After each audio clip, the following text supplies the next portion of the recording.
welcome to the Movies Past and Present podcast. It's December 24th, 2021, and this is episode 78. I'm your host, Stanford Clark, and I'm podcasting from the Crossroads of the West in beautiful Salt Lake City, Utah. Just like my blog, moviespastand.com, I'll be providing recommendations, commentary, and reviews about current and classic cinema. Thanks for tuning in, and let's do this thing.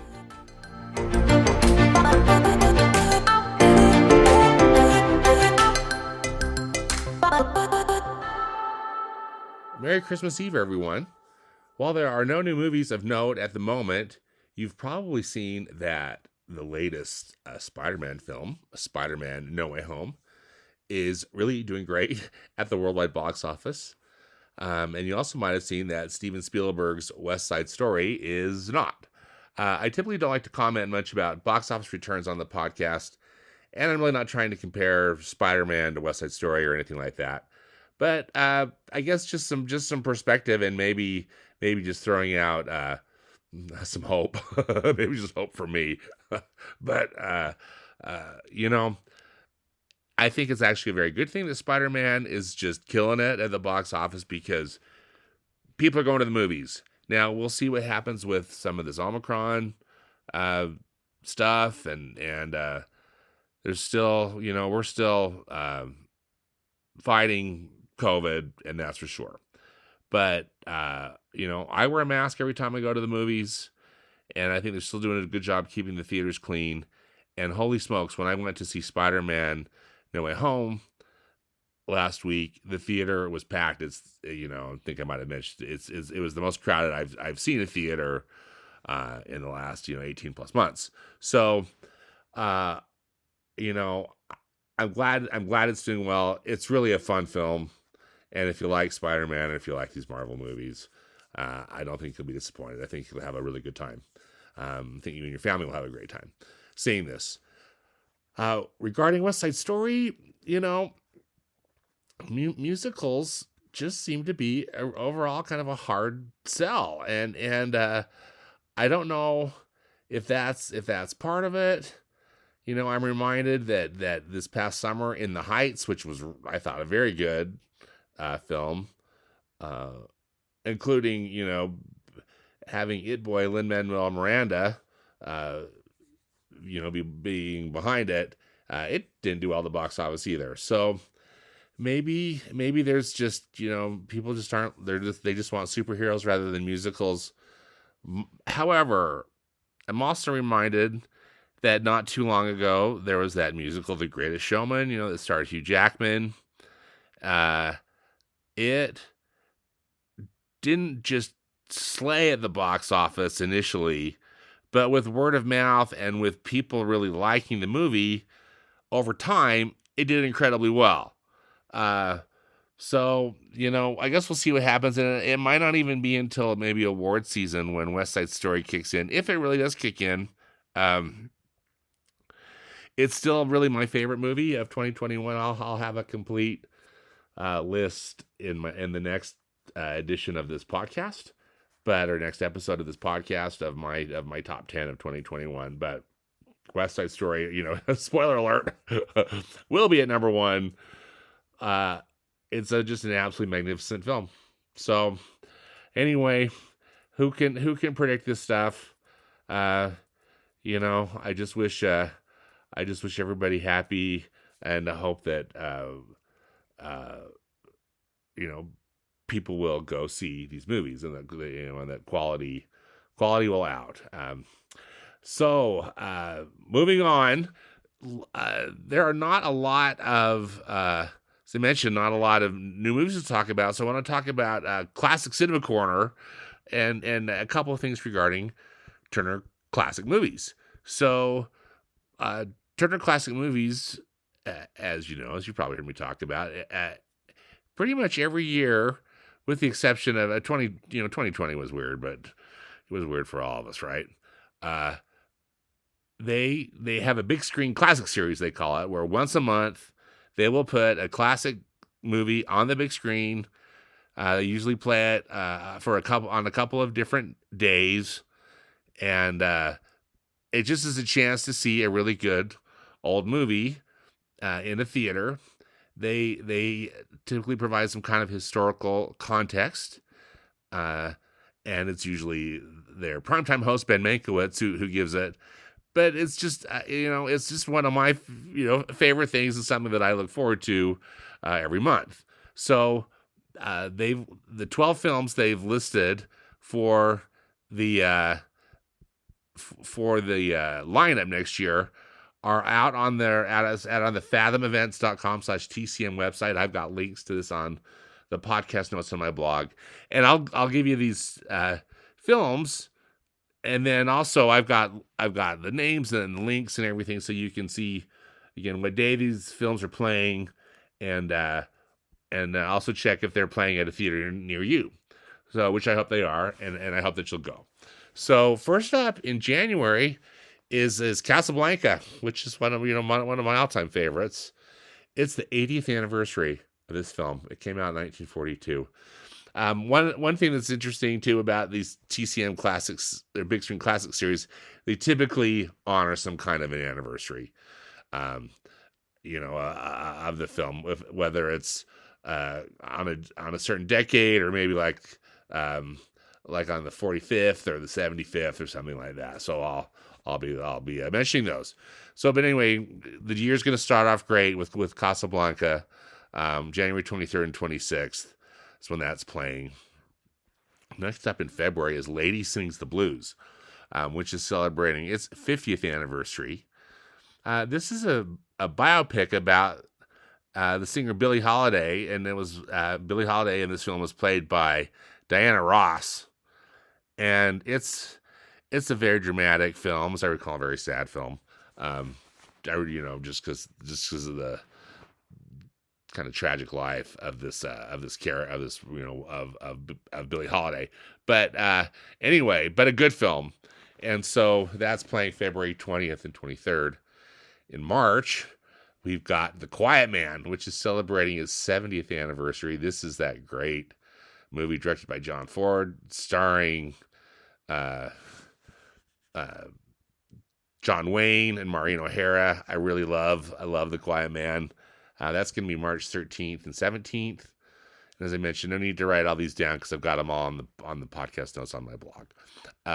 Singing in the Rain is going to be April's film, and I can't wait to see that. I never miss an opportunity to see it on the big screen. It's celebrating its 70th anniversary. Isn't that something? That's going to be April 10th and 13th.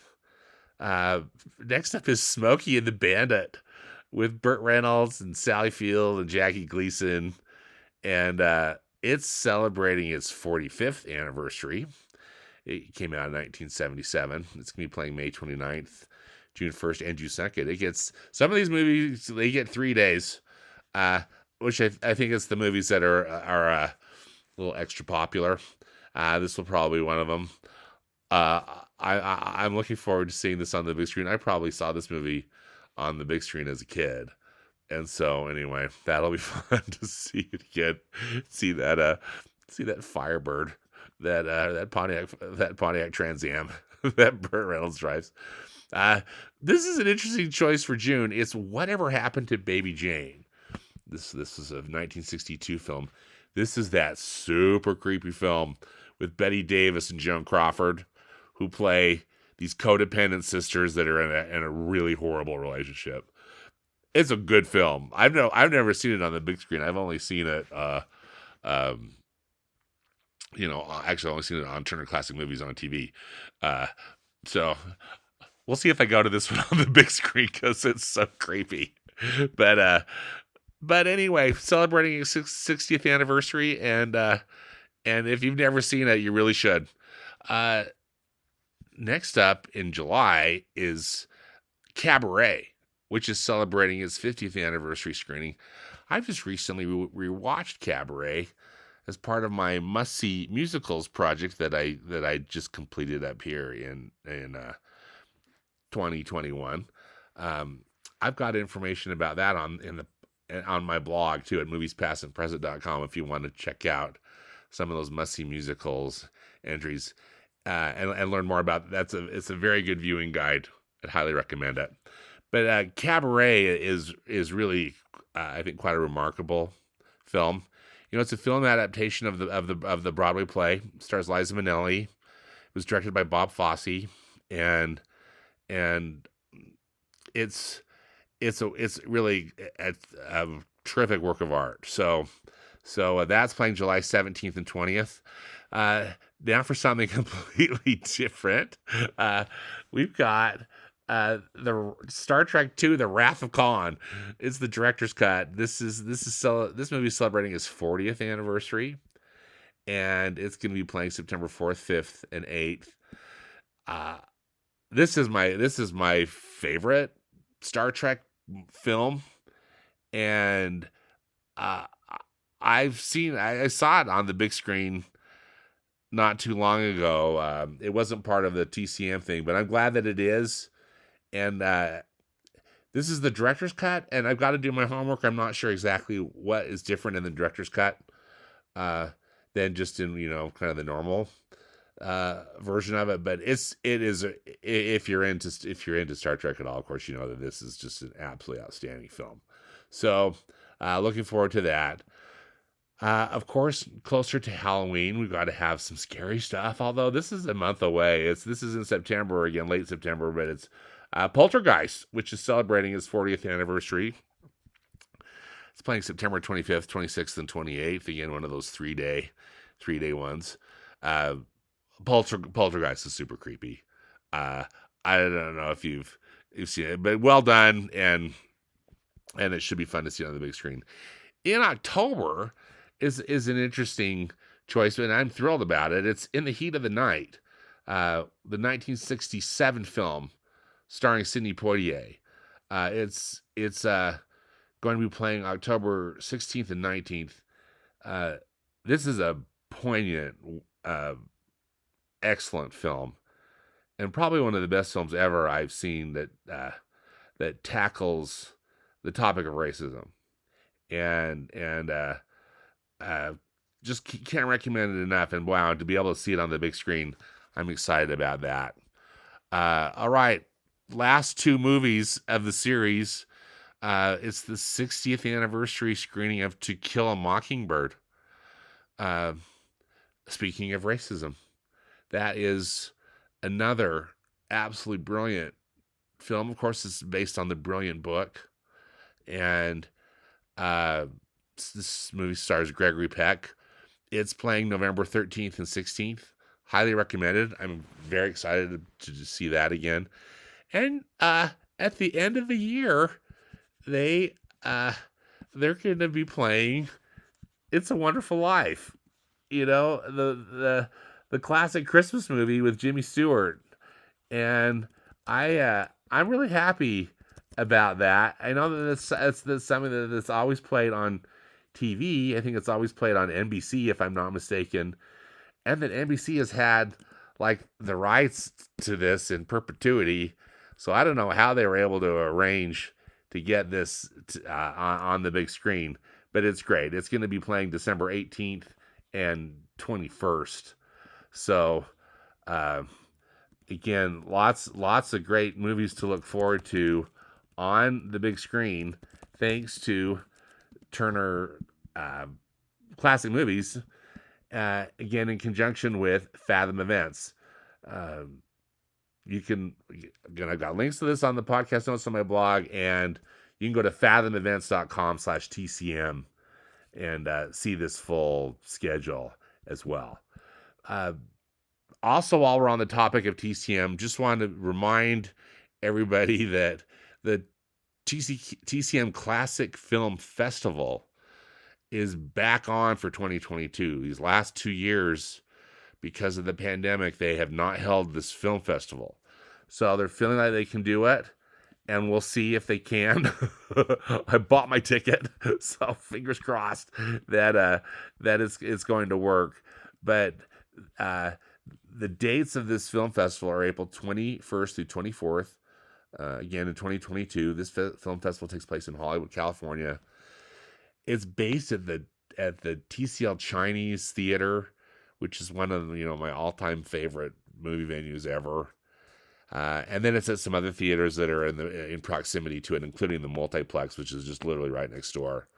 It's the TCL, Chinese Theater 6, I think they call it.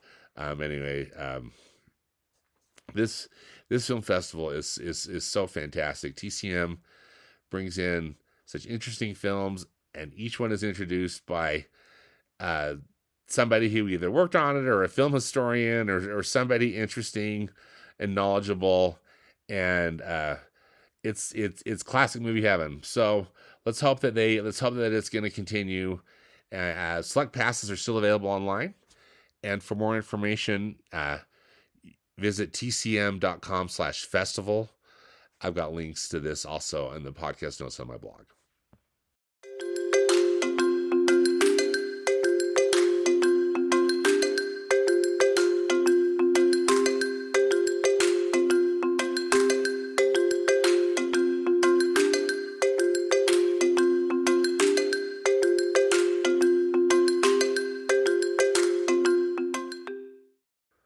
Walt Disney Animation Studios is celebrating its 60th full-length feature film.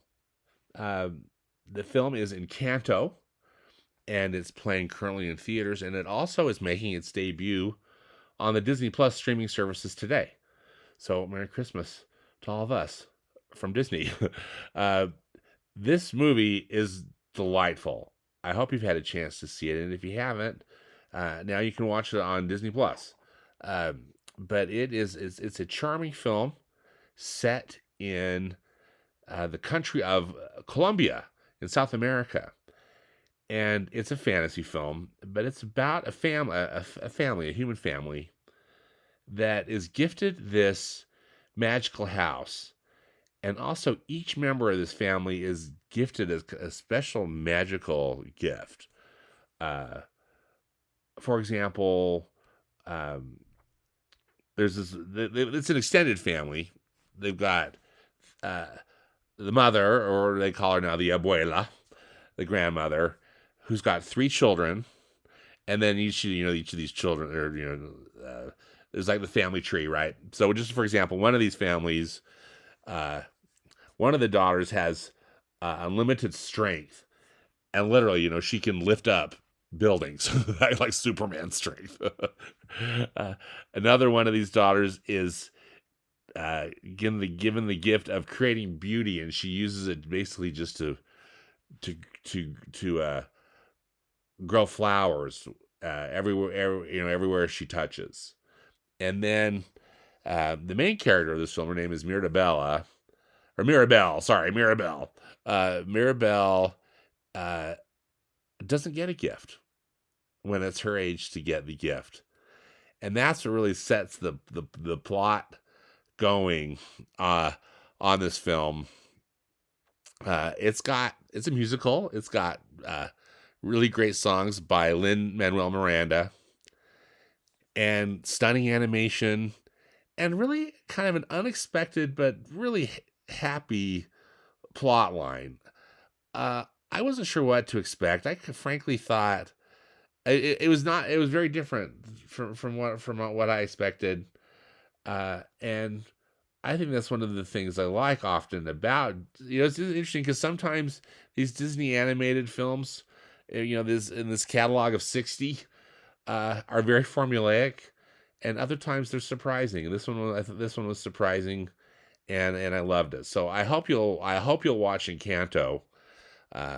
Again, you might still be able to catch it in theaters, but definitely you can catch it on Disney Plus starting today. I have ranked all 60 of these animated films from Walt Disney Animation Studios, and I put them in the podcast notes on my blog. And I'm not going to go over this complete list because I don't wish to bore you to death. But I think of note is again, this Walt Disney started making films, and he did animated shorts in 1923. That's when he and his brother Roy established their film studio in Los Angeles. And in 1937 is when their first full-length animated motion picture, which was Snow White and the Seven Dwarfs, was released. And so again, there have been 60 of these films created.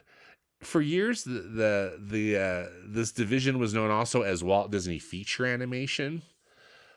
Disney has got a lot, different types of animation going on. They've got television animation, so they're their own division. There's been a kind of an animated sequel division, technically known as, or formerly known as, Disney Toon Studios. That's no longer, but anyway, there's a lot of animation going on at Disney in different forms. My favorite is the stuff that comes from Walt Disney Animation Studios. You know that it's from Walt Disney Animation Studios because nowadays they brand it as such. They put that at the beginning of the film, kind of as part of the title card of the film. And then also you can just refer to this list that I put out there. But again, the first one was Snow White, and which is one of the all-time best. It's really hard. It's really hard to beat Snow White and the Seven Dwarfs. But they've made so many great films over the years. Ranking them actually was hard for me to do because there's probably about 30 of them that I just love.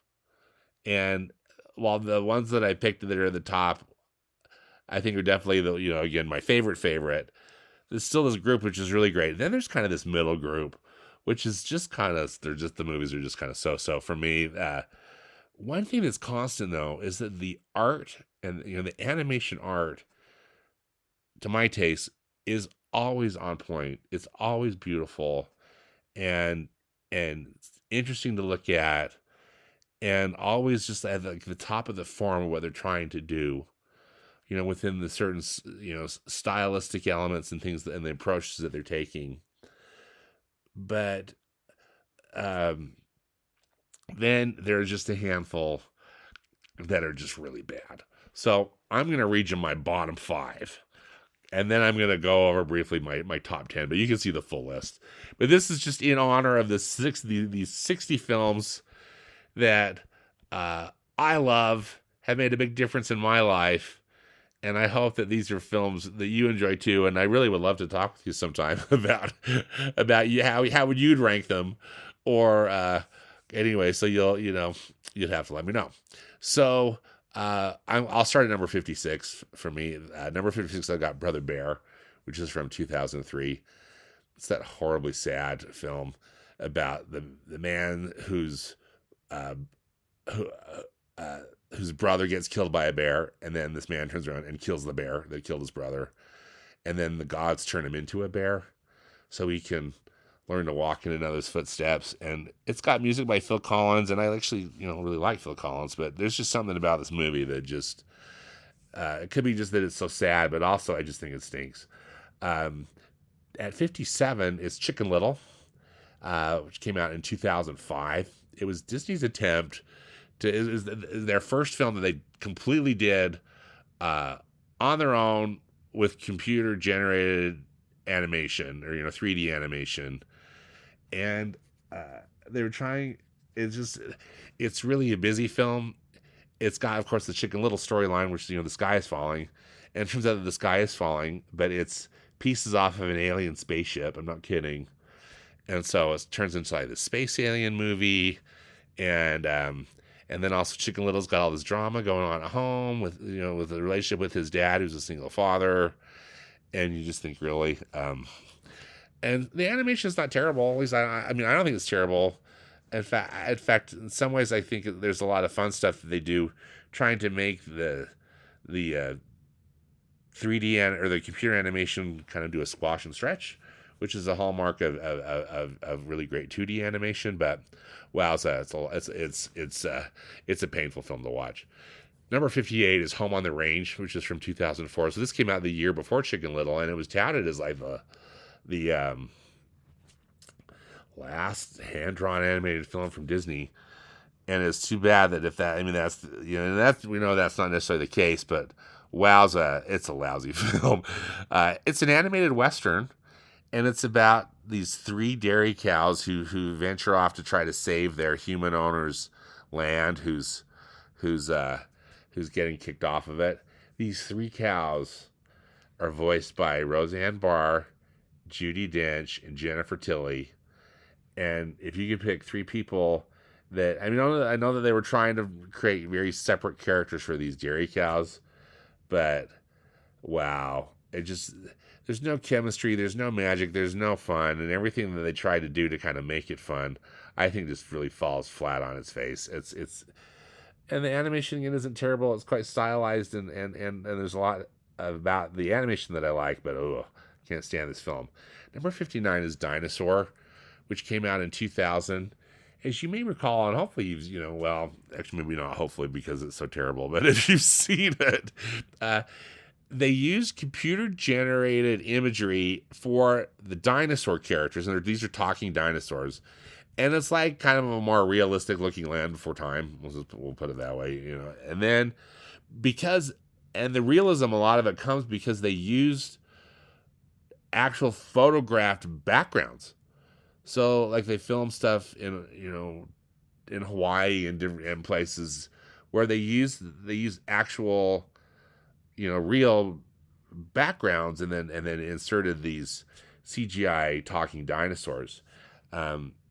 It's so stupid, and what might be kind of again kind of interesting. I just found it to be monochromatic and monotone, and just a whole lot of blah. For me, the worst film that Disney's put out, or Walt Disney Animation Studios, is The Black Cauldron, which came out in 1985, which again is a bummer. Disney was trying to do something really different. It was like kind of at the very low point of the history of the studio, or close to it. And the film's a real dog, in case you've never seen it. So let's talk about something more positive. My top 10, and I'm just giving you these, just hopefully films that you'll recall and you'll be happy, or you'll maybe want to experience them. They're all available to watch on Disney Plus, and I think that these are all very representative of the best that the studio has to offer. I think others might rank some of the other films higher. For example, Pinocchio, which is considered by many one of the all-time best films Disney has made, and I would concur in that. Technically, it's a marvel. It's just not necessarily a film that I really love. So this list just couldn't be more subjective. But at number 10, I've got Tangled, which is from 2010. Finally, as I was ripping on Chicken Little, I think with Tangled, Disney figured out how to make a computer-generated film, particularly a fairy tale. And this film's a delight. It's got great music from Alan Menken in it, and great story. It's the story of Rapunzel, and it's been Disney-fied, so it's changed, from the source material. But I love Tangled, and I thought they did a bang-up job. At number 9, this is a very sentimental favorite. I mean, I guess technically all of these are, but I've got The Rescuers from 1977. This is a delightful film about two mice, Bernard and Miss Bianca, who are voiced by Bob Newhart and Eva Gabor, and they're part of this mouse group called the Rescue Aid Society, which is where mice go and help humans in need. And they go help a little orphan girl who has been kidnapped by this rotten lady who sends her down into this well every day to try to get this diamond. She just needs a small person, the size of a small girl, to go get this very large diamond that's part of a pirate, bounty or something that's buried. But anyway, it's so delightful, and I think one of the reasons I love it is because I love the concept of from small things can come great things or great outcomes. And anyway, delightful film. Number 8, I've got 101 Dalmatians. This came out in 1961, and again, this was a childhood favorite, but it's so fun, such a great adventure. The dogs are adorable. Cruella de Vil is one of the best villains ever, and very, very satisfying, action-packed film. I love it. And also, really, this at number 7, I have Sleeping Beauty, which was the previous film from 1959, and just a quick note of comparison between these two. Sleeping Beauty is one of the most intricately drawn films, really, of all the Disney of all these films from Walt Disney Animation Studios, and it cost Disney a fortune, and it didn't do very well at the box office. So 101 Dalmatians, in a way, was kind of the opposite, in that they went for a much simpler design, and also they were using Xerox technology to copy the dogs and the dots on these Dalmatians, which saved them a lot of time and money in the production. But it's interesting. So Sleeping Beauty just couldn't be more elegant and wonderful, and 101 Dalmatians is an absolute delight, and part of it because of its simplicity and its flat style, which is very stylistic, but I think it really works in the context, and I love it. Number 6 for me is Aladdin from 1992. I just adore this film. I think it's just so funny. Robin Williams as the genie is brilliant, and it's such a great music, great. So hopefully you've had a chance to see Aladdin at some point in your lives. Highly recommend it. At number 5, I've got the one that started it all.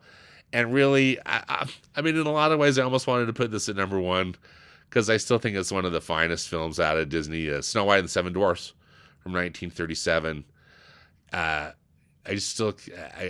in awe of how beautiful the animation is, how great the songs are, how much emotion they pull out of this film. I mean, spoiler alert: when Snow White, bites the apple and is in kind of her, whatever you call it, coma, I don't know. And the dwarfs are all around her crying. I mean, that gets me every time, and I just think that's just the way it's animated is so masterful. It's a masterpiece. At number 4, it was a childhood favorite. It's Peter Pan from 1953.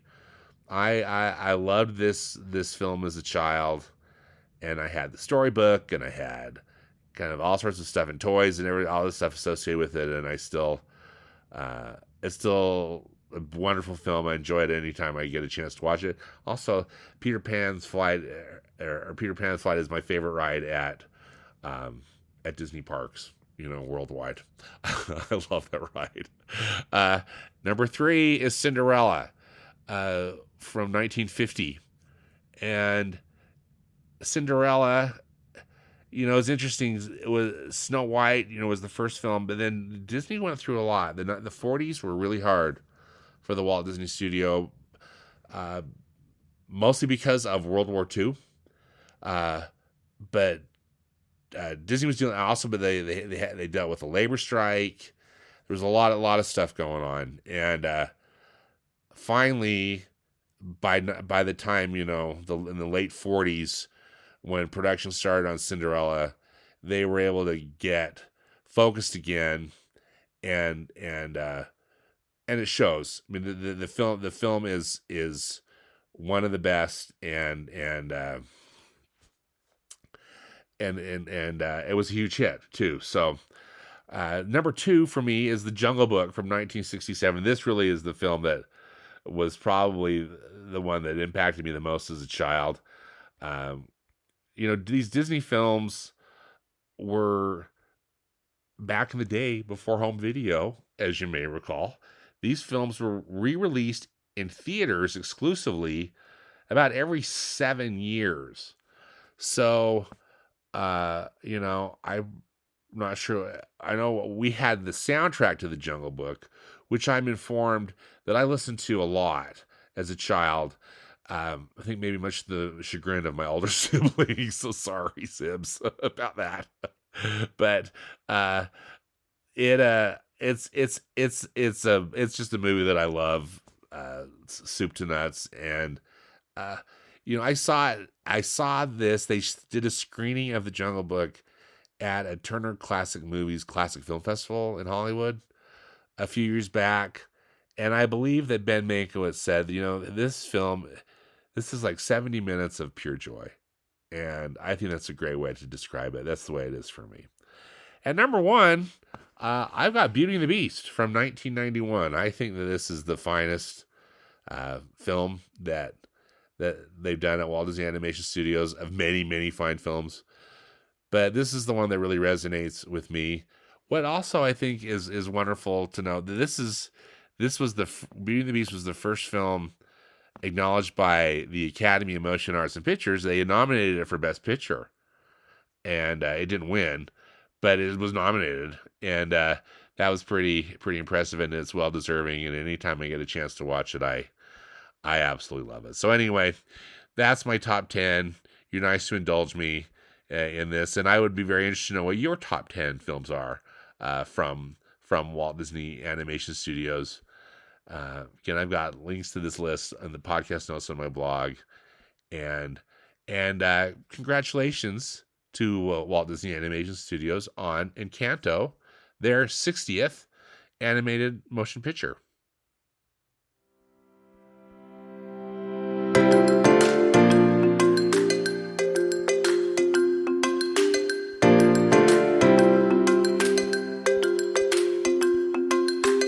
Well, that does it for this episode of the Movies Past and Present podcast. Again, links and more information about the movies discussed in today's podcast can be found in the podcast notes on my blog at moviespastandpresent.com. Subscribe to the podcast on Apple Podcasts, Spotify, Google Podcasts, and Stitcher. Links are also on the blog. And follow me on Instagram. My handle is @moviespap, as in past and present. As always, I hope you'll enjoy some good movies this week, whether they be from the past or the present. Merry Christmas. Thanks for listening. Until next time, be safe out there and dedicate yourself to the truth.